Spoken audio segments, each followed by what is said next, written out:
un buen momento para ponerte al día con esa serie que tanto te gusta, o terminar de pintar ese estante que quedó por la mitad. A nosotros nos gusta que nos elijas para viajar, pero hoy queremos que elijas cuidarte y cuidarnos. Podés viajar mañana. En Urquiza, reprograma tus pasajes sin costo, comunicándote al 0810 222 5212 o escribinos por redes sociales. A esta situación le ganamos entre todos. Yo reprogramo. ¿Y vos? Allnet, indumentaria personalizada. Vestí a tu equipo con productos de diseño, confort y calidad. Encontrá todos nuestros modelos en www.allnet.com.ar. Básquetbol, fútbol, running y más. Allnet, somos deporte. Somos Marallé. Descendemos de familias españolas que arribaron en barcos con la ilusión de prosperar en una tierra de posibilidades y trabajo digno. Marallé significa marejada. Invitamos a nuestros clientes a subirse a esta gran ola de sabores para que puedan realizar ese viaje a la vieja tierra que alguna vez dio en llamarse Madre Patria. Marallé, Chile 899, en pleno San Telmo. Reservas al 11 4345 1569. Marallé, comidas españolas y shows en vivo. Vení a visitarnos. En cada pique hay un latido y en cada cancha estamos con vos. Baja la app de UQ Web Radio para Android y iOS.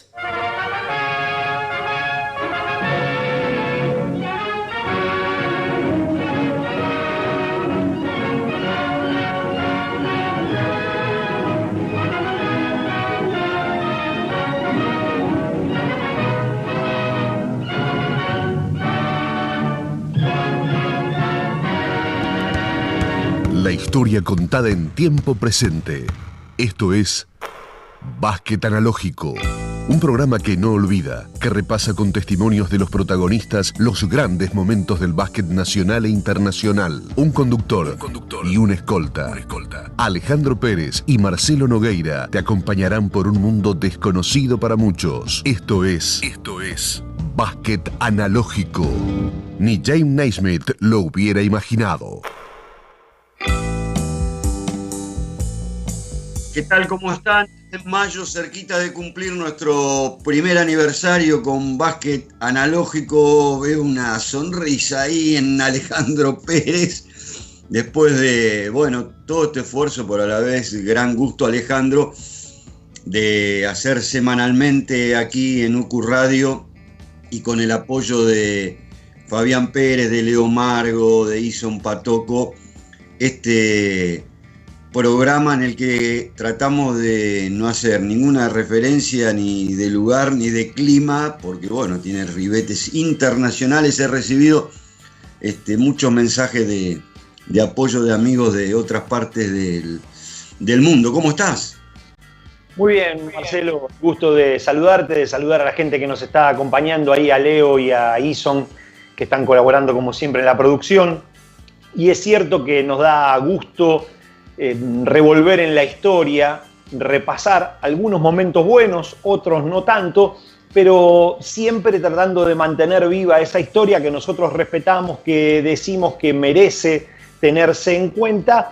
Y hay historias que hemos, a lo largo de todos estos programas, de casi un año que venimos desandando esta historia aquí en Básquet Analógico, hemos tocado temas de una historia muy lejana, de la que hay muy pocos registros y que nos obligó a bucear mucho en los archivos para encontrar información, y otra mucho más reciente, ¿no? Como la que hemos estado trabajando en los últimos programas y en la que será motivo del programa de hoy, una historia que apenas tiene 25 años aproximadamente o un poquito más, que para muchos todavía está fresca. Hay muchos que han vivido en el caso del tema de hoy, que es el Panamericano Juvenil de 1994 en La Pampa, en las dos sedes, tanto de Santa Rosa como de General Pico.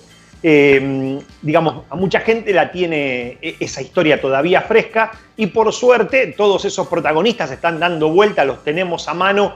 Ellos cada tanto se encargan de hacer alguna mención a este torneo. Hoy vamos a repasar un poco lo que sucedió en aquella oportunidad. Antes de entrar a ese torneo, encontré una perlita. Viste que a mí muchas veces me gusta meterte un poquito ahí una aguja para que salte, ¿no? Campeonato Sudamericano para jugadores de menos de 1,95. En 1995 creo que fue. No me acordaba realmente.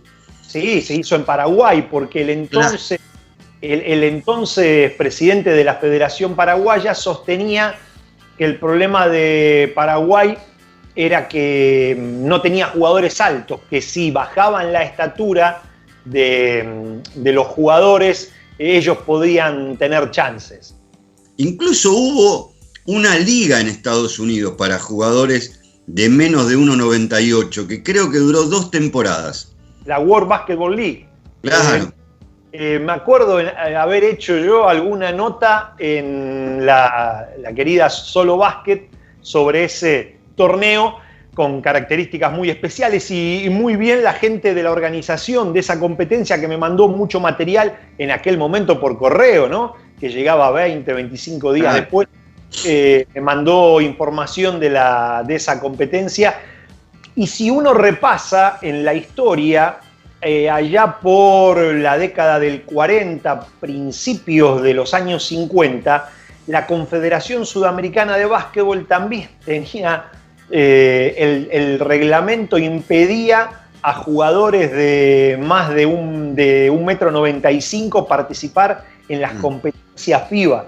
Y siempre cuenta Ricardo González, de manera muy graciosa, cómo Adesio Lombardo, que era un pivot uruguayo muy bueno, era la estrella del básquetbol uruguayo, que Uruguay le ganaba con mucha frecuencia a Argentina en esa época, aún con equipos integrados por los campeones mundiales del 50, y cuando los medían a todos los jugadores antes del torneo, Lombardo estaba por encima, un poquitito por encima de esa estatura, y se encogía un poquito Lombardo, flexionaba un poquito las piernas como para pasar la prueba de fuego, y ahí lo dejaban jugar y era una estrella, ¿no? Lombardo fue un grande del básquetbol de Uruguay. 2 observaciones más. Una, a los jugadores hay que medirlo con zapatillas, porque se juega con zapatillas. Exacto. Y también dicen que si los miden a la mañana, ni bien se levantan, o sea, a cualquiera que nos midan a la mañana, ni bien nos levantamos, medimos un poquito más que a la noche. Pero también la segunda observación es, dejamos estos temas, porque yo voy viendo ahí por distintas páginas de básquet, que van tomando, ¿viste? Algunos temitas que tiramos acá en Básquet Analógico, y ahora que no hay información del día a día caliente, después realmente se hacen muy lindas notas que podemos leer. Pero bueno, dale, nos metemos en el segundo Panamericano Sub-18, que así se llamaba y que se jugó en Santa Rosa y en General Pico, en 2 grupos. Claro, digo, como para poner en contexto, en ese momento La Pampa era una ciudad, una provincia con mucho movimiento basquetbolístico, fundamentalmente General Pico, con 2 equipos en la Liga Nacional, con uno que era protagonista como Independiente de Pico, con grandes planteles, siempre ahí peleando arriba en el torneo, llegó a ser campeón nacional y sudamericano. Y por otro lado, que Argentina llegaba con un buen equipo, que había sido campeón sudamericano en Oruro, una locura de haber jugado con chicos tan jovencitos un torneo en una ciudad por encima de los 2.000 metros sobre el nivel del mar, y Argentina venía con ese antecedente de campeón regional, había armado un equipo muy competitivo, un equipo donde aparecían 5 jugadores que 8 años después iban a ser subcampeones del mundo en mayores en Indianápolis, en la Copa del Mundo de Indianápolis, ¿no? Podemos decir que ahí está la primera semilla de lo que después fue la fantástica generación dorada. Ahí empezó a germinarse, ahí empezó a crecer un grupito al que después se le iban a sumar algunos veteranos y otros jugadores más jóvenes. Por ejemplo, en el año 94, sobre todo para todos aquellos que se jactan de ser grandes descubridores de talento, de tener un ojo de águila para descubrir futuros talentos. Ahora que hay casi competencias para ver quién descubre primero, quién habla bien de un chico joven, para ver si dentro de unos años la pega y dice, yo te dije que te pintaba bien. Bueno, de Emanuel Ginóbili nadie en el año 94 reclamaba su presencia en ninguna selección argentina, nadie hablaba de que Emanuel Ginóbili iba a ser el futuro rey del básquetbol argentino y un hombre destacado a nivel mundial, y no estuvo en ese equipo y nadie lo percibió. No, es que la estrellita de esa generación, digamos, había varios, ¿no? Pero eran o Lucas Victoriano o Gaby Riofrío, las estrellitas, digamos. Ahora, recordá seguramente algunas charlas que hemos tenido relacionadas a que siempre nosotros decíamos que nos conformábamos si de cada generación, de cada camada de selecciones de este tipo, 2 llegaban a la mayor. Y acá la verdad que quedó Lucas Victoriano, Leandro Paladino, Gabriel Fernández, Pepe Sánchez y Leo Gutiérrez, 5 que hicieron un carrerón en la selección argentina, ¿no? No hace falta decir qué carrera. Estoy de acuerdo con vos en que en esa medida, en ese patrón, en esa medida patrón de 2 por generación, ¿no? Que es una buena marca, pero esta generación verdaderamente desde el arranque demostró que era diferente, ¿no? Y venían en malón como para quedarse con todo el protagonismo durante largos años, como bien también marcás, en el básquetbol argentino, ¿no? Con un enorme protagonismo a partir de sus muy buenas actuaciones. Y por eso decimos siempre que esta generación fue especial desde su nacimiento, ¿no? Una época, bueno, Argentina dirigido por Guillermo Vecchio, una época que de la misma manera que en Argentina los entrenadores de la selección mayor dirigían estas categorías, también sucedía algo parecido en el resto de las naciones.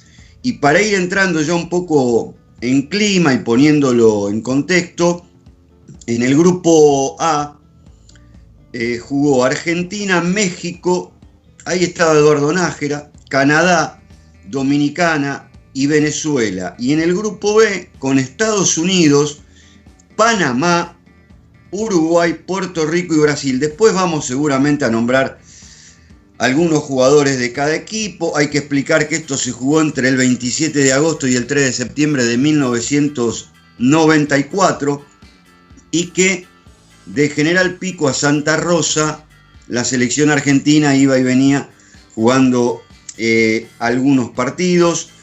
Nosotros vamos a tratar de charlar un rato con Gabriel Fernández, que estaba en ese equipo, que era, si yo no recuerdo mal, la pareja interior con el negro Alejandro Olivares.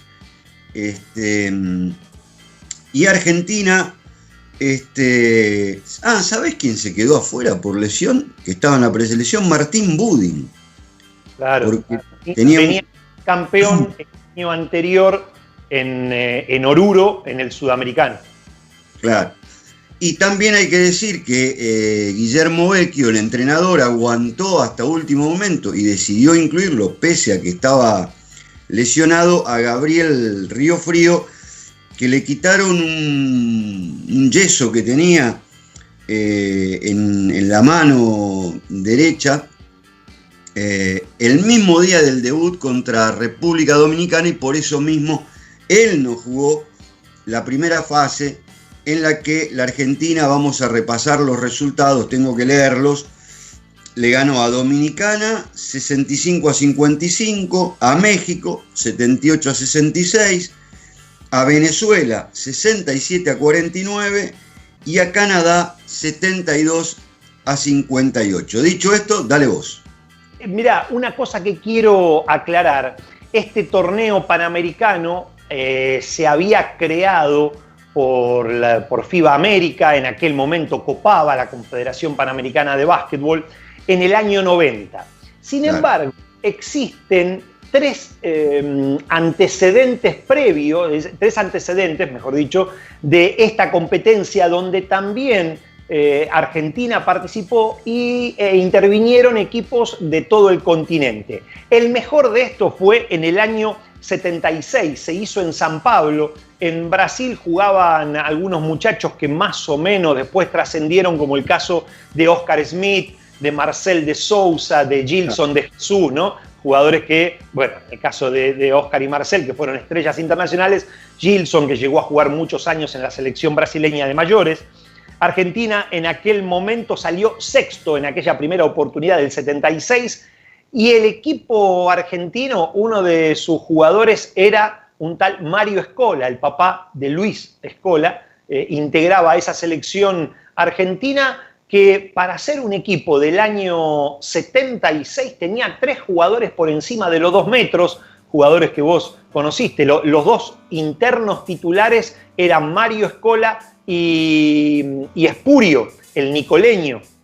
2 jugadores por 2 metros o más. Para aquella época del básquetbol argentino, a nivel de juveniles, estaba bastante bien. Y después hubo una edición en el 80 que se hizo en el Estadio de Ferro, que ahí yo me recuerdo haber ido a ver un par de partidos de una selección argentina que tenía como principales figuras a Daniel Aréjula, Marcelo Duffi, estaban en ese equipo Jorge Fagiano, Javier Mareto, que venían del equipo, todavía como daban años de ventaja, venían del equipo que había sido tercero en el Mundial del 79 en Brasil. Aparecía un más chico dando años de ventaja, el Chueco Jaile, que de jugador, de jovencito, fue un jugador extraordinario. Bueno, eran algunos de los jugadores de esa selección juvenil. Y después, el último Panamericano, antes de ya oficializarse el torneo Panamericano a partir del año 90, se había hecho una edición en el año 82 con aquella camada de Pichi Campana, de Uranga, del Vasco Aispurúa, de Diego Maggi, de Gastón Blasi, de Marcelo Ricciotti, del Chueco Jaile también. La generación jugó el Panamericano del 82, Argentina lo ganó en ese año 82, lo ganó, así que, en ese año salió segundo, el que ganó fue el del 80 en la cancha de Ferro, ganándole la final a Brasil. Entonces, ese antecedente, a partir de después se dejó de jugar durante 8 años, reaparece ese torneo clasificatorio para el Mundial a partir del 90 y esta era la segunda edición. Bueno, y ya tenemos con nosotros a Gabriel Fernández, retirado del básquet profesional, pero ahora entrenador y además de gran emprendedor. Si alguna vez te decidís a tener una casa rodante, tenés que hablar con Gaby, que la fabrica muy bien, tengo experiencia en eso. Gaby, ¿cómo estás? Con poca luz te veo. Sí, estoy buscando el lugar y no lo encuentro porque ahí estás bien, Gaby. Pará que ahora estoy parado, lo pongo acá. Pará que busco el lugar. Bueno. Es la casa de mi mamá. Y no... mirá, bueno. Soy. Hay que decir, porque hay mucha gente que no lo sabe, que el papá de Gaby Fernández, Rubén Fernández, fue integrante de la selección argentina, estuvo en algunos torneos entre mitad de los años 70 y comienzos de los años 80. Rubén Fernández, jugador histórico fundamentalmente de Lanús, un pivot tirador, no de tiro de 3 puntos como después fue el hijo, pero el padre tenía un tirito, un muy buen tiro, con una muy buena mecánica, Manuel, me lo recuerdo, el tiro de arriba, desde la línea de tiros libres. Era lo que en ese momento él tenía físico de pivot, porque era un jugador de 2 metros 4, pero con muy buena mano, con el tiro desde el poste alto, tenía mucha puntería. Rubén Fernández, muy buen jugador de aquellos torneos de Capital Federal de la década del 70 y comienzo de los 80. Sí, lo vi jugar bastante y lo vi salir campeón argentino en Mendoza 85, por ahí me parece que fue. En realidad lo que hay que decir es que el que jugaba bien era el padre, no el hijo, ¿no? El hijo se subió a ese tren. No, nosotros somos más hinchas. Y mira, hicimos las 2 generaciones.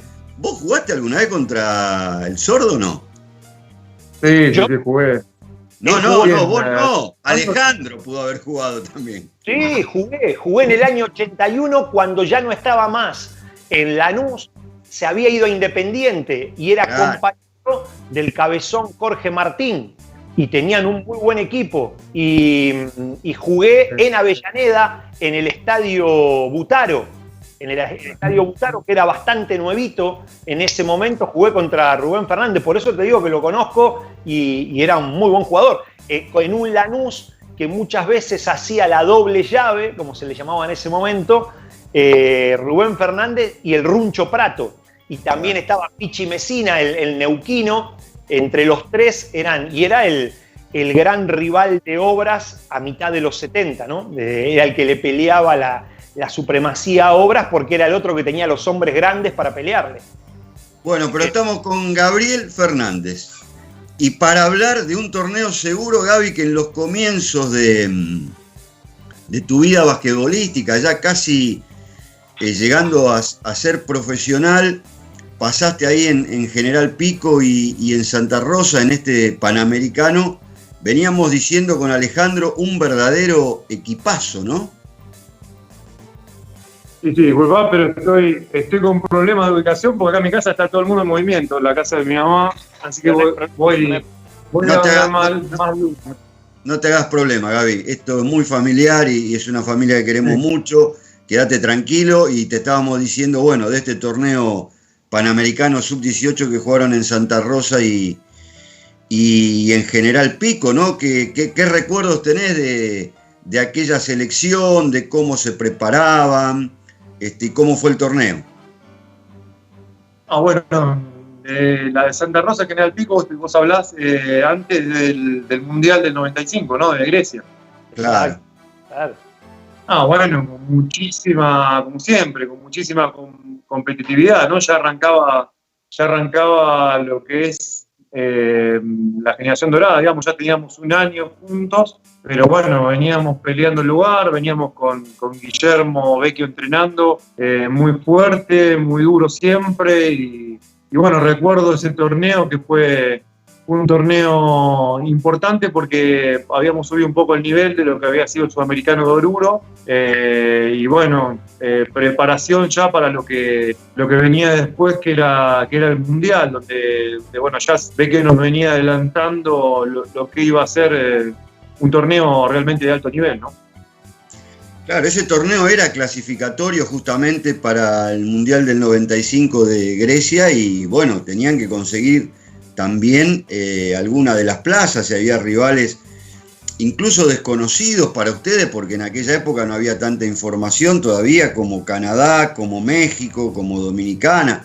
Digamos que a los del ámbito sudamericano los conocían, pero a los estadounidenses y a todos los del norte no.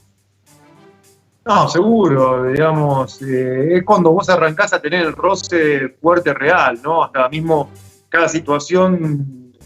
Recién arrancábamos a jugar en primera la mayoría, empezás a entrenar con los jugadores de primera, te empezás a rozar, y a nivel, bueno, juvenil, que teníamos, esa edad teníamos casi 17, 18 años, empezás a sumar experiencia y, bueno, a tomar la confianza como para decir, bueno, ¿puedo o no puedo? Porque muchas veces te decís, bueno, me falta un año más y un poco más de pesas, y bueno, la verdad que creo que fue un torneo bueno donde se rindió bastante bien y pudimos empezar a desarrollarnos y a ver más o menos en qué posición estábamos a esa edad, ¿no? Y además, Gaby, un torneo que reunió a muchos jugadores, claro, por supuesto, en ese momento proyectos de buenos jugadores, pero después hubo varios que hicieron una gran campaña. Estoy, por ejemplo, viendo Panamá, Michael Hicks, Jamal Levy, Jair Peralta, todos jugadores que después se consolidaron y que fueron jugadores importantes con buena trayectoria, que jugaron y juegan, algunos todavía como refuerzos extranjeros en otros países. Marcelo recién nombraba a Nájera, Ávila, Zúñiga en el equipo mexicano. Estoy viendo algunos jugadores, Leandrinho Barbosa en Brasil. Realmente había unos jugadores muy, muy interesantes. O sea, ustedes eran jugadores con buena proyección, pero los rivales también. Sí, no, el torneo era fuertísimo. En ese momento no había partidos fáciles, juegues contra quien juegues, tenías que dar el 100% y bueno, sacarte un poco esa cosa de que vos sos juvenil y de que nosotros jugábamos con mucha facilidad en nuestra categoría, es decir, que ese torneo es como que fue un golpe de maduración, ¿no? En Bolivia cuando jugamos fue duro, más que nada por la altura. Los rivales, bueno, teníamos Brasil, pero aguantamos muy bien físicamente y vos mirabas el banco de Brasil y lo veíamos que no tenían aire y era bueno, el que aguantaba el partido físicamente se iba a llevar prácticamente el campeonato y lo otro ya fue diferente. Hubo que jugar al básquet de verdad, más o menos estábamos todos físicamente parejos y bueno, nada, llegamos a entender que ya éramos prácticamente jugadores de básquet y que realmente estábamos en un nivel bastante alto. Vos sabés que para Estados Unidos, que de ese plantel de 12-6 llegaron a la NBA, no sé si te acordás, jugaba Stephon Marbury, que después vos los volviste a enfrentar en Atenas y que fue el que lesionó a Fabricio Berto en las semifinales. ¿Te acordás de eso? Sí, me acuerdo que Marcelo Figuera justo sacó una foto mía que la perdí, increíblemente la perdí, que me la dio grande. Me dice, te hago este regalo. Y yo digo, ¿qué? Cuando doy vuelta la foto era años anteriores, ¿no? Yo de chico tapándolo a Marbury en una bandeja. Digo, qué buena foto. Y la cuidé tanto que la perdí. ¿Viste? Cuando vos cuidás tanto algo que lo dejás en un lugar, bueno, se me quedó en un hotel. Sí, me acuerdo, después nosotros le pudimos ganar a Estados Unidos. Fue la primera vez que le ganamos a Estados Unidos en Grecia y bueno, me acuerdo hasta el partido, situaciones específicas, y le jugamos igual, pensamos que iba a ser difícil, pero no, pudimos ganar y creo que eso también encendió algo interno que después, bueno, más adelante, obviamente, todo el mundo sabe, pudimos mostrar en el 2002 y en el 99 cuando jugamos contra Estados Unidos de jugarle de igual a igual, ¿no? De creer que se podía. Hablas de creer que se podía y me parece que en eso tuvo mucho que ver aún con sus métodos tan peculiares y con algunos modos que uno no comparte y algunas actitudes que uno no comparte, pero sí fue muy importante Guillermo Vecchio en eso, ¿no? En mentalizarlos, de pensar en grande, de aspirar por ahí hasta cosas que eran imposibles, que ustedes, en un rapto de sentido común, en algún momento dirían esto es imposible, pero bueno, detrás de esa utopía de conseguir hasta lo imposible, eso los ayudaba y los hacía crecer, ¿no? Mirá, a mí me tocó estar al principio del todo, porque ya en el 95 me tocó jugar un sudamericano en Uruguay, entonces un poco era como que también él, viste, como que hablaba, decía que la selección argentina estaba cerca, pero había uno en el equipo, el cual era yo, que ya había jugado. Y de repente cuando llego a Uruguay seleccionan 2 jugadores y me toca jugar minutos importantes y tuve que madurar de golpe, eso fue antes del Mundial. Entonces dije, bueno, este chabón no nos está mintiendo, no nos está engañando, nos está dando la posibilidad. Él llevó a 2 juveniles o 3, una vez discutimos bastante que nos encontramos quién había sido los juveniles, creo que fue Pablo Marino y yo, y a mí me tocó jugar. Me tocó jugar bastante, entonces el resto de mis compañeros decían, la verdad que te da la oportunidad, y bueno, entrenamos varios con la selección mayor, entonces empezamos a creerle, y después nos empezamos a creer obviamente lo que él nos decía, porque si vos le decís a un jugador que lo vas a poner, pero no lo pones nunca, no lo llevas a entrenar, realmente lo que se hizo con Fabricio Berto también fue muy importante, llevarlo como número 13 a un torneo muy, muy grande que jugó Argentina. Entonces creo que él nos empezó a dar la posibilidad y a mostrar realmente el camino y bueno, nosotros no lo creímos lo que él decía y bueno, su asistente era Rubén Magnano, así que una continuidad, ¿no?, de cosas. Y a vos él te decía, Fernández, venga, de usted te trataba, venga para acá, Fernández. Sí, éramos como soldados, ¿no? Realmente, nada, era un personaje, pero que realmente nos nos encendió una llama interna y nos dio la posibilidad de creer y de soñar al principio, y yo siempre digo que uno de los sueños también se alimenta, ¿no? Y pudimos al menos cada uno en lo que quería lograrlo, ¿no? Mi objetivo siempre fue jugar en la selección y jugar en Europa, y bueno, lo pude lograr. Nunca soñé con la NBA, pero siempre fui muy desafiante, ¿no? Por escucharlo a él y por de chico, viste, 92 que iban y le ganaban por 50, por 40, por 60, y cualquiera de los que me conoce de chiquito, que yo estaba acá en el club, yo decía, no, en algún momento le vamos a ganar. Y todos me decían, ¿pero qué le vamos a ganar? Es imposible, es imposible. Bueno, 10 años después le pudimos ganar y fuimos nosotros, así que nada, no creo que él tuvo mucho que ver en ese arranque y en esa idea, y después, bueno, obviamente los entrenadores siguientes la fueron potenciando muchísimo más. Gaby, ¿te acordás para llegar directamente al partido final de ese torneo en General Pico? Ustedes eran muy chicos, 3.000, 3.200 personas en la cancha, una presión, si bien ya habían conseguido el pasaporte para el Mundial, que Gabriel Riofrío, antes hablábamos con Alejandro, había llegado lesionado al torneo, jugó muy poco, y todo lo que sucedió en esa final, ¿no? Que bueno, tu compadre Pepe Sánchez salió por 5 faltas, que a Lucas Victoriano le rompieron el pómulo y estuvo bastante tiempo fuera de la cancha. ¿Te acordás de todas esas situaciones? La verdad que no me acuerdo mucho.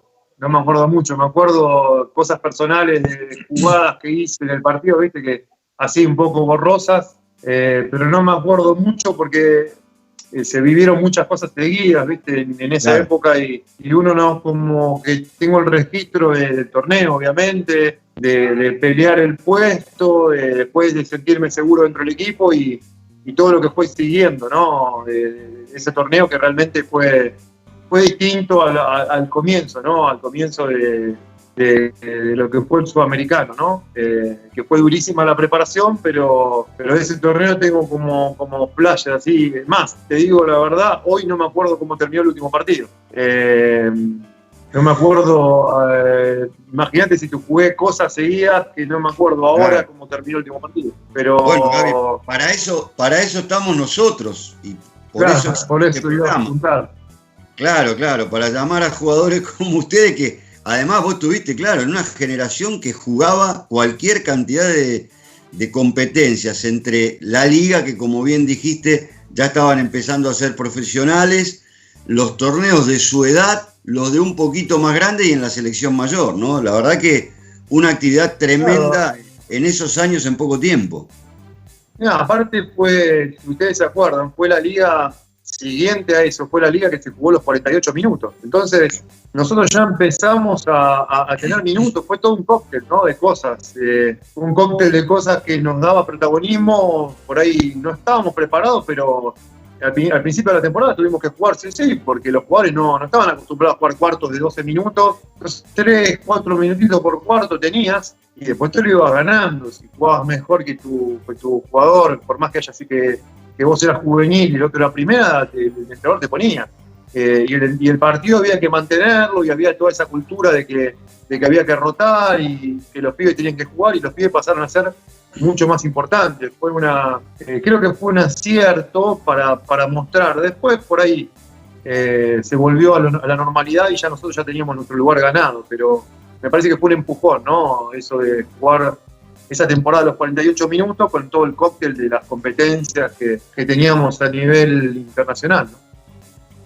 Ahí Marcelo algo decía, la final la ganó Estados Unidos 77-72.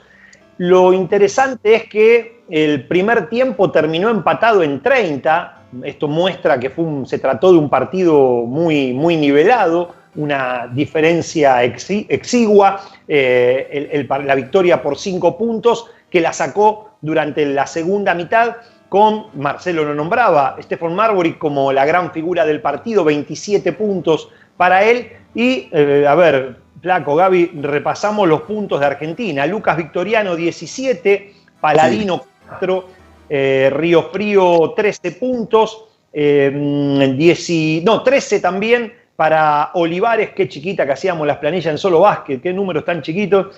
3 puntos para el negro Olivares y Gaby Fernández, 10 puntos y 6 rebotes en el partido decisivo.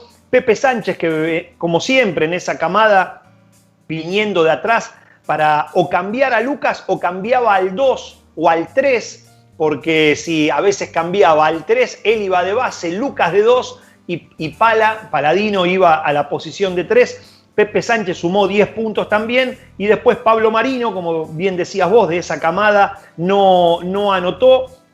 También estuvo Baleani, el chico que era de ahí de Cañada de Gómez, 3 puntos para él. Davico, el cordobés, no anotó y 2 puntos para Leo Gutiérrez, que dentro de ese grupo, al igual que Lucas Victoriano, daban unos años de ventaja, ¿no? Eran un poco más chicos que el resto. Leo un año más.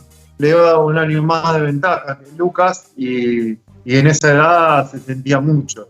Sentía mucho que él tenía 2 años menos prácticamente, 1 año y medio menos que yo, pero bueno, se sentía que todavía le faltaba un poco más. Cada año que pasaba él venía mejor físicamente, ¿no?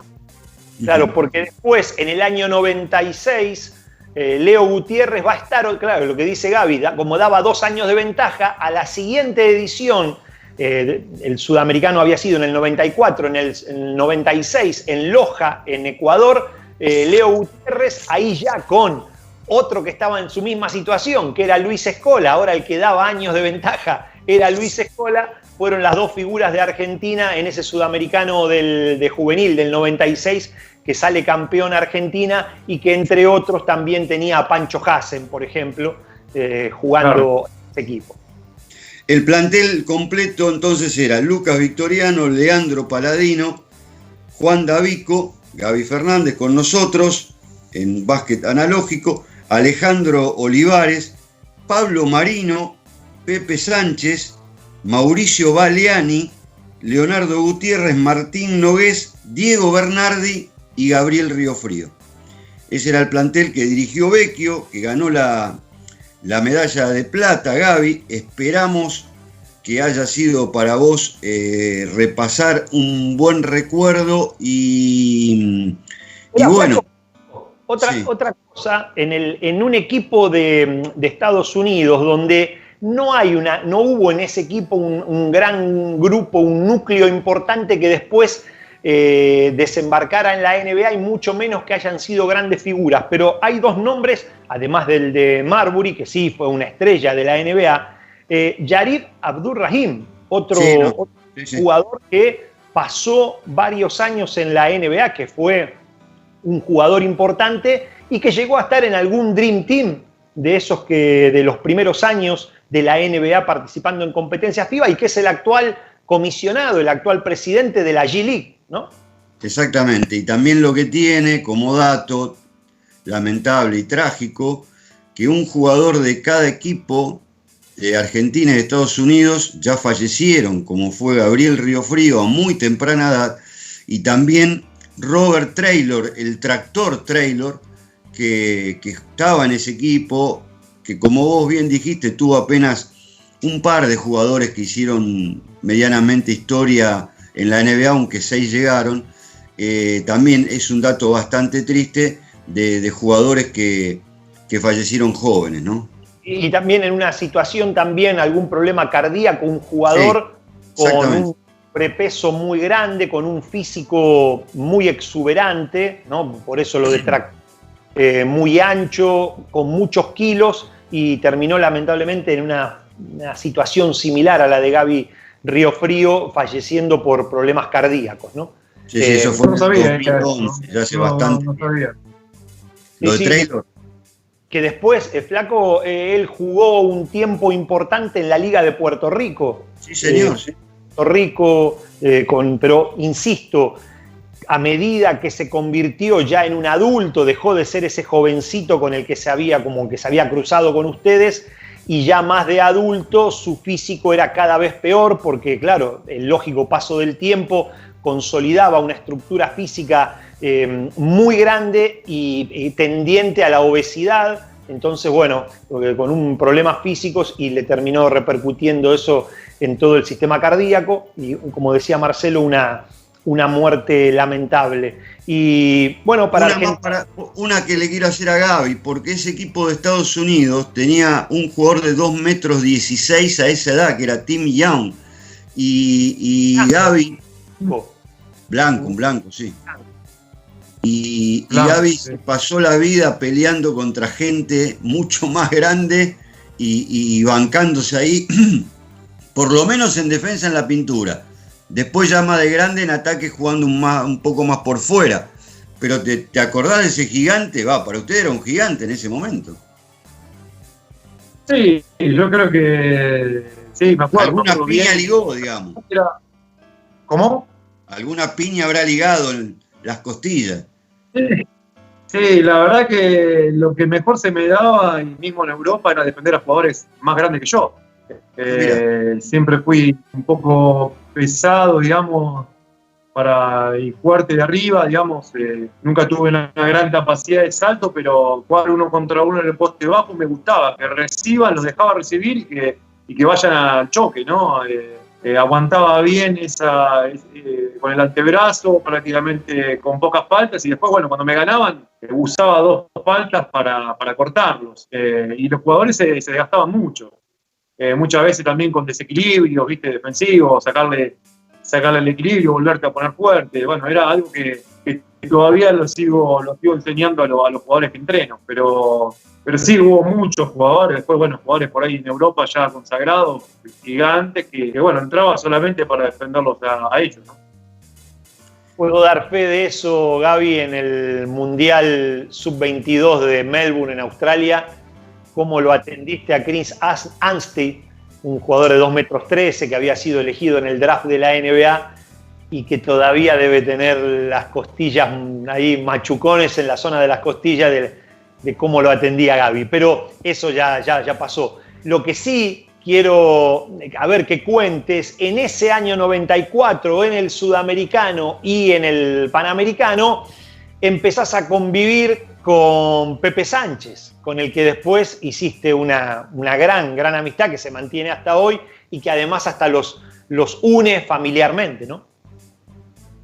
Sí, bueno, con Pepe empezamos la relación, obviamente, como cualquier jugador, en el cenar, charlando, hablando. Justo éramos como 8 o 9 por fiesta en ese momento, porque se concentraba casi de 40 jugadores. Los primeros cortes los fuimos zafando y bueno, veníamos hablando de mantener las posiciones de cábala, ¿viste? Imagínate el miedo a que nos corten, tal vez injustamente, pero viste, decir, bueno, por ahí nos pueden cortar. Y me acuerdo que bueno, que dormíamos en una cama marinera en la parte de arriba y charlábamos a la noche, no nos podíamos dormir.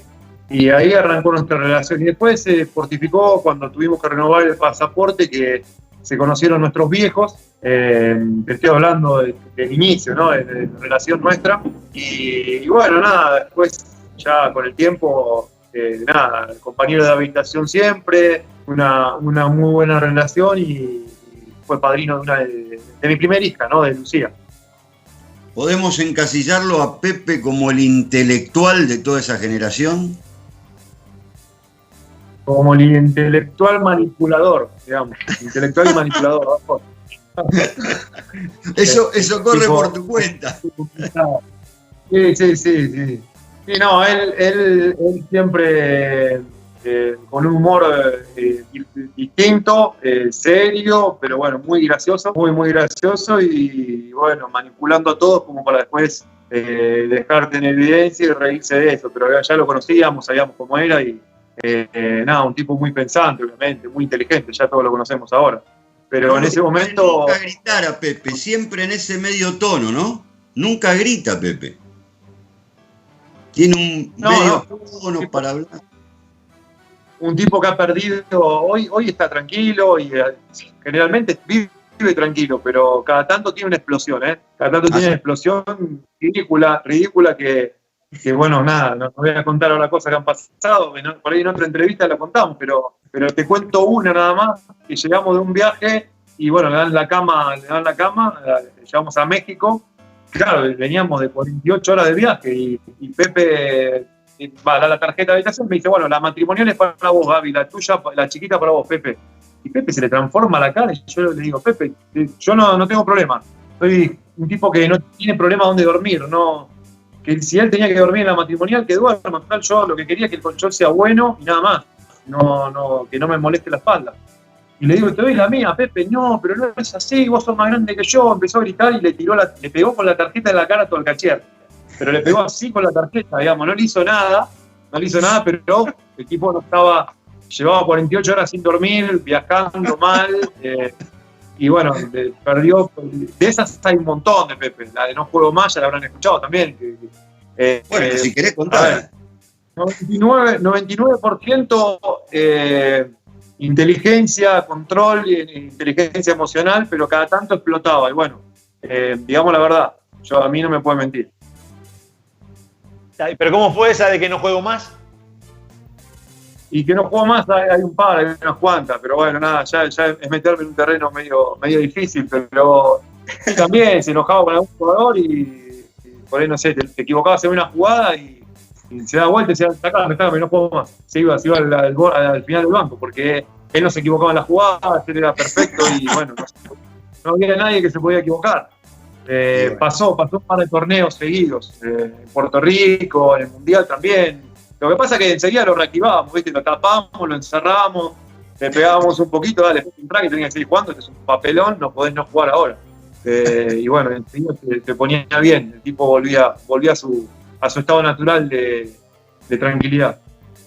Ahí ese grupo de ustedes dos, con Manu, Lucas Victoriano y Paladino, en toda esa etapa del sub-22 y después en la selección mayor, hicieron un grupo bastante sólido y que todos individualmente reconocen que lo más lindo de ese grupo era cómo se divertían, ¿no? Que además de sacrificarse, de salir a jugar y la mayoría de las veces ganar, se divertían mucho estando juntos. Sí, realmente la pasábamos muy bien, nos divertíamos muchísimo. Era como irte de viaje de egresado con amigos, con la competencia interna para quedar dentro del equipo y con la competencia después de que el equipo tenía que salir a ganar y tenía que ganar como sea, ¿no? Obviamente, no nos gustaba perder a ninguno, nos gustaba perder. Y hemos terminado muchos partidos antes del 2000 mal, bueno, ustedes saben. No terminaban los partidos, digamos, amistosos estoy hablando, ¿no? Donde no había árbitro, donde íbamos a entrenar y el partido no terminaba porque bueno, nosotros no nos aceptábamos perder, pero bueno, fue un momento de maduración, un momento donde se empezó a aprender que también algún partido no te podía salir bien y que las cosas no podían cerrar y bueno, con el tiempo nos fuimos aprendiendo y fuimos canalizando la energía, como se puede decir, ¿no? Éramos muy jóvenes también, jugadores con muchísimo temperamento, muy jóvenes y con muchísimas ganas de ganar, ¿no? Y la picardía, había varios pícaros también. El negro Victoriano era muy gracioso permanentemente. Yo recuerdo un entrenamiento de esa categoría en el CENAR, que en una jugada se cae Manu Ginóbili al piso y el negro Victoriano dice: paren el entrenamiento que hay que desclavar la nariz del parqué, dijo. Y todos lo miraban. Claro, Manu en esa época no era el Manu que después fue figura en la NBA, era uno que de los recién se incorporaba, o sea que todo lo que el negro Victoriano, que era medio el líder ahí, decía, se la bancaban, ¿no? Sí, no, seguro. Había mil bromas con respecto a lo físico, claro. todo el tiempo. Nuestro grupo era un grupo cerrado, bastante cerrado en el sentido de que copábamos el fondo del colectivo siempre en los torneos y nos quedábamos nosotros ahí. Y voy a contar algo que creo que ya lo conté una vez. Una vez Luis Escola, para sumarse al grupo, que él estaba ahí, le dijimos, bueno, hagamos una cosa, le dimos un billete de $1 y lo firmamos todos. Si el año que viene lo tenés, entrás al grupo. No. Y bueno, nada, pasó el tiempo, pasó la temporada, Luis siguió creciendo, obviamente, siempre mejorando como jugador. Y cuando teníamos que viajar de vuelta ya en el torneo. Después de un mes de concentración, Luis se acerca al fondo y dice, ¿me puedo sentar acá? Luis, dijimos que no moleste, no jodás, dale, no podés sentarte acá estamos nosotros, no sé qué. Y nosotros haciendo chistes, charlando, y dice, pero tengo el billete. Y saca el billete un año después, este tipo. Y nos mostró el billete y era el mismo billete, lo guardó un año y obviamente lo aceptamos para el grupo. Y no, pues no, se ganó el fondo él, ¿no? Con tener el billete, guardar el billete un año, no había forma de dejarlo fuera del grupo. Yo creo que lo que más te dolía cuando peleabas el puesto no era quedar fuera de la selección, porque todos sabíamos que en algún momento podías volver o podías, por rendimiento, estar cerca del equipo y ya estaba bueno lo que habíamos hecho, pero lo que dolía era que tu compañero esté jugando, que esté viviendo algo y no poder ayudarlo, no poder competir con él. Había esa cosa como de hermanos, ¿no? Que realmente se vivió en ese equipo y no sé si yo no lo volví a vivir en muchos equipos más, ¿no? Creo que bueno, sufríamos cuando a alguien le pasaba algo de verdad, porque hacía muchos años que nos conocíamos y bueno, por eso, nada, para mí ver el último partido de todos cuando se están retirando fue durísimo, pero a la vez también como un alivio, ¿no? De decir, bueno, ya está, ellos ya no están jugando más y yo si no estoy en la selección me quedo tranquilo de que ya terminó. Es como un acto de egoísmo, pero a la vez entender que tus compañeros están dejando de jugar y vos, bueno, ya no vas a poder jugar con ellos, ¿no? Porque todos se están retirando a la vez. Había esa hermandad, ¿no? Nosotros le decimos hermanos de camiseta, que a veces jodemos todavía en el grupo de WhatsApp, pero realmente había eso, y creo que eso también nos ayudó, obviamente el talento de los jugadores y los entrenadores, cómo se jugaba y todo, pero nos ayudó al menos a tener toda la misma energía apuntando hacia el mismo lado, ¿no? Gaby, te queremos despedir, te queremos agradecer. Esperamos con Ale que los del grupo de WhatsApp de la Generación Dorada, si se enteran que contaste todas estas intimidades, no te reten, pero no sale de acá, ¿viste? ¿Quién se va a enterar? Ya somos todos grandes, esto ya pasó, y la verdad que son muy lindas anécdotas las que nos hiciste conocer. Así que te despedimos y te agradecemos y seguimos en contacto. Un abrazo grande. Espero no abrir el grupo de WhatsApp y que Pepe diga, Pepe salió del grupo, porque sé que no vuelve más. Hay que acomodarlo de vuelta para que vuelva. Así que, bueno, nada, ahora en la cuarentena es más difícil. No puedo ir hasta Bahía, se me complica un poco, pero bueno. Nada, es eso. Un abrazo. Gracias, saludos a tu papá, Bueno, se lo digo, estoy acá cerca. Abrazo a ustedes. Abrazo. Chao. Chao. Bueno, una hermosa nota con Gaby, aparte un personaje bien genuino de ese grupo, ¿no? Que estuvo desde el arranque, además muy integrado al grupo, muy querido en el grupo, blanco de muchas bromas, como él decía, se cargaban mucho cuando eran más pibes entre todos ellos, pero siempre con buena onda, puedo dar fe de eso, y lindos recuerdos los que cuenta él, y que como el propio Emanuel Ginóbili dijo el día que retiraron su camiseta, ¿no? Qué placer fue jugar con todos ustedes, qué placer fue integrar un equipo con todos ustedes, ¿no? Evidentemente de Ginóbili para abajo todos reconocen ese buen ambiente que era el motivo por el que deseaban también estar en la selección. Alejandro, mira, acá Leo Margo me avisa que nos quedan 5 minutos para cerrar nuestro programa. Yo te la dejo toda a vos con esta cuestión. A ver, tu poder de síntesis, que no es muy bueno, pero digamos, esto se jugó del 90 al 2018. Argentina lo ganó una vez, en el 2008, lo voy diciendo rápido. Después consiguió plata en el 90, en el 94 y en el 98, en el 2006. Pero entre el 2008 y el 2018, que volvió a subir al podio, nunca estuvo en el podio. Su récord general tiene otro mérito. Argentina es uno de los 2 países, junto con Venezuela, que le pudo ganar a Estados Unidos en un impresionante récord de 59-2. Ahora el tema es ¿qué nos pasó en esta categoría entre el 2010, que coincide con un gran momento de la selección mayor, hasta el 2018? ¿Qué nos pasó? Y si es importante que los juveniles ganen oro, plata o bronce, o que sea una generación de desarrollo. No, te quedan 4. Con esta o con cualquier otro equipo de categorías menores, los resultados no son lo primordial.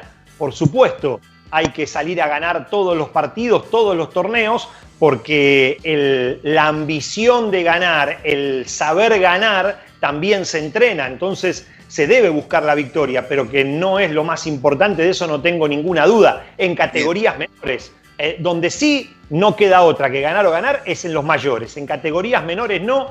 Y Argentina, en líneas generales, siempre buscó eso. Tal vez en alguna etapa se buscó más una buena ubicación final que justificara el proceso. Pero bueno, en esa etapa que vos mencionabas, es cierto, Argentina en algunos casos no solo que no logró subir al podio, sino que además estuvo lejos en el nivel competitivo. Fundamentalmente esto se da cuando Estados Unidos, sobre todo en esta competencia, porque Estados Unidos siempre lleva mejores jugadores a los torneos de U18 panamericanos que a los mundiales, porque al año siguiente esos jugadores ya están involucrados en las universidades y no todas las universidades le permiten a los jugadores, porque ya están buscando el draft. Las grandes estrellas hacen un año y piensan en el draft. Entonces, estos son de high school.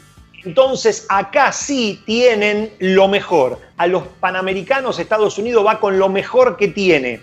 Y lo otro que ha influido en contra de Argentina es el marcado crecimiento de Canadá. Canadá está desarrollando hace prácticamente 10 años un plan de trabajo con categorías menores que lo está poniendo como el gran enemigo de Estados Unidos. De hecho, hubo alguna competencia en la que panamericana en la que le jugó la final de igual a igual y de hecho fue alguna vez campeón mundial, ¿no? Entonces, en aquel equipo en el que brillara y que fue el jugador más valioso del torneo, Rowan Barrett, el hijo de Rowan Barrett Jr., el actual jugador de los Knicks de Nueva York. Por eso, digo, una serie de cuestiones. Y Argentina volvió a meterse, no casualmente, en el podio en la última edición que vos mencionabas, en Canadá en el 2018, con esa generación que estuvo el año pasado en el Mundial U19, con los Bolmaro, con los Juan y Marcos, ¿no? con ese grupo de jugadores, con el Cáfaro del medio, porque ahora están los tres, que bastante destacados son. Entonces, bueno, con ese grupito logró la medalla de bronce y la clasificación para el Mundial del año pasado, donde Argentina también hizo un papel bastante destacable. Una sola vez Estados Unidos en esta categoría no estuvo en el podio. Vos fijate qué detalle, fue en Isla Margarita en el 2002 y en ese equipo jugaba Carmelo Anthony. No, y Chris Bosh también. Bueno, así que... Y se quedó afuera del podio, ¿no? Que no salió campeón. Y para destacar de Argentina, que de los 18 torneos, digamos, de los 14 torneos, los 11 que se han jugado de manera consecutiva desde el 90 para acá, como los 3 anteriores, Argentina estuvo en todos. Esto habla también de presencia internacional y sobre todo, esto algo decía el tema la otra vez cuando hablábamos con Silvio Santander, que lo importante de estar en estas competencias es que te permite seguir trabajando. Eso es lo más importante. Ale, nos vamos hasta la semana que viene. Con otro básquet analógico vamos a pensar, seguro no va a ser el sudamericano de 1,95 m. Eso quédate tranquilo que no. Nos vemos. No perdamos tiempo en eso. Chao, dale, nos vemos. Chao.